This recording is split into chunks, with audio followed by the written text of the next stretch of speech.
భూమి లేని నిరుపేదల బ్యాంకు ఖాతాల్లో ఏడాదికి 12,000 వేస్తామని డిప్యూటీ సీఎం బట్టి విక్రమార్క తెలిపారు.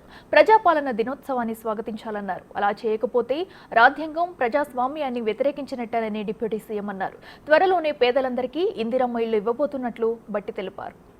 ఈ కార్యక్రమం నిర్వహించిన రాష్ట్రంలో అన్నిటికంటే ముందంజలో ఉంటుంది. సేంద్రియ వ్యవసాయం కోసం చింతకాని మండలానికి పెద్దపీట వేస్తామన్నారు.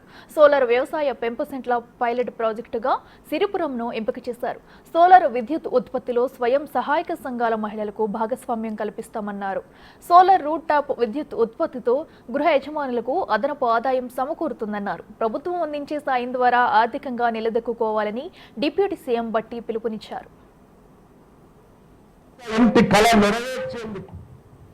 ఇందిరమ్మ ఇళ్ల పేరుతో నూతన గృహ నిర్మాణ కార్యక్రమాన్ని ప్రభుత్వం ప్రారంభించింది. భద్రాద్రి శ్రీరాముని సన్నిధిలో ఈ కార్యక్రమానికి శ్రీకారం చుట్టాం.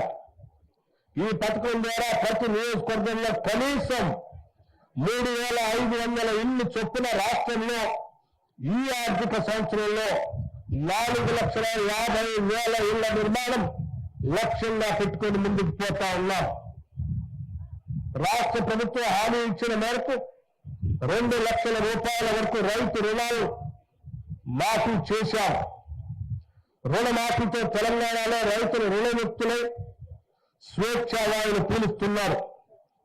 ఈ 2 లక్షల రూపాయల లోపు రుణమాఫీ కాని రాష్ట్రంలో 22,22,067 రైతుల లోన్ అకౌంట్లకు 17,869 కోట్ల 21 లక్షల రూపాయలను జమ చేయటం జరిగింది. అంటే దాదాపు 18,000 కోట్లని ఈ దేశ చరిత్రలోని ఏ రాష్ట్రం చేయని విధంగా కేవలం 15 రోజుల్లో రైతుల రుణమాఫీ కోసం కేవలం 15 రోజుల్లో 18,000 కోట్ల రూపాయలు వారి అకౌంట్లో జమ చేయటం ఇది చరిత్రలో చెరగని ముద్రగా సువర్ణాక్షరాలతో లిఖించదగినటువంటి రాష్ట్రంలో భూమి లేని నిరుపేద కూలీల కుటుంబాల అందరికీ ప్రతి కుటుంబానికి సంవత్సరానికి 12,000 రూపాయల చొప్పున అమలు చేయబోతా ఉన్నామని చెప్పడానికి,